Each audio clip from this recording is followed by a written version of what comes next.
प्यार में धोखा खाए आशिक की हालत कुछ बिन पानी की मछली जैसी हो जाती है। ऐसा अक्सर मैंने कहानियों में पढ़ा है, लेकिन यह कहानी कुछ अलग है।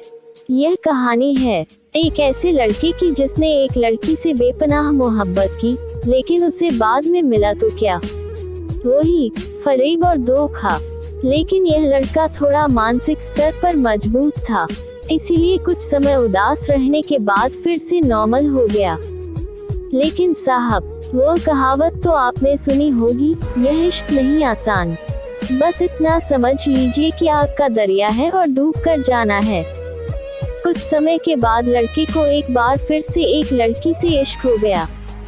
इस बार वह एक लड़की के इश्क में इस कदर दीवाना हो गया कि उसे सिर्फ एक बार देखने के लिए घंटों उसके ट्यूशन वाले रास्ते में खड़ा रहता था। जब कभी वह लड़की गलती से भी उसे देखकर मुस्कुरा देती तो वह खुशी से झूम उठता। भला ऐसी कौन सी लड़की होगी जो इतनी मोहब्बत करने वाले लड़के से प्यार न करेगी। उस लड़की को भी उस लड़के से धीरे धीरे इश्क हो चला था, लेकिन इजहार करने की हिम्मत न कभी उस लड़के ने जुटाए और न कभी लड़की के कदम उसकी ओर बढ़े। काफी समय बीत जाने के बाद लड़के ने इजहार करने का फैसला किया। कुछ दोस्तों द्वारा दी हुई हिम्मत और लड़की को खो जाने के डर से उसने डरते डरते लड़की से अपने मन की बात कही। लड़की भी उसे मन ही मन चाहने लगी थी। वह भी उसके मासूम से नासमझ प्यार की दीवानी थी, लेकिन लड़की ने उस रोज उसको कुछ जवाब न देकर चुपचाप निकल गई। दूसरे दिन उसने उस लड़की का काफी इंतजार किया, लेकिन वह लड़की उस दिन नहीं आई। जब लड़के ने उसकी एक स्कूल फ्रेंड से उसके बारे में पूछा, उसकी फ्रेंड ने उसे बताया कि अचानक से सीने में दर्द उठने के कारण वह हॉस्पिटल में भर्ती है।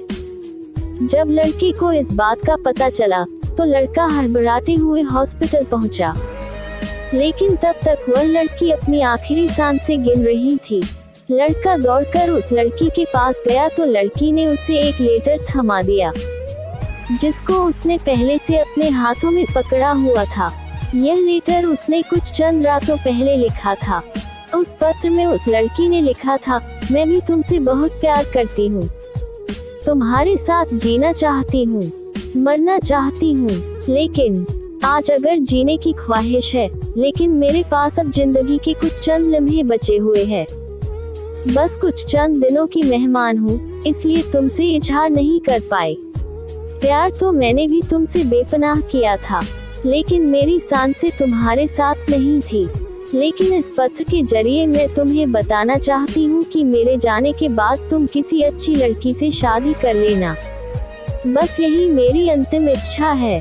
लड़की के इस लेटर को पढ़ने के बाद लड़का रोने लगा और पास में पड़ी हुई एक बेंच पर लड़खड़ाते हुए बैठ गया।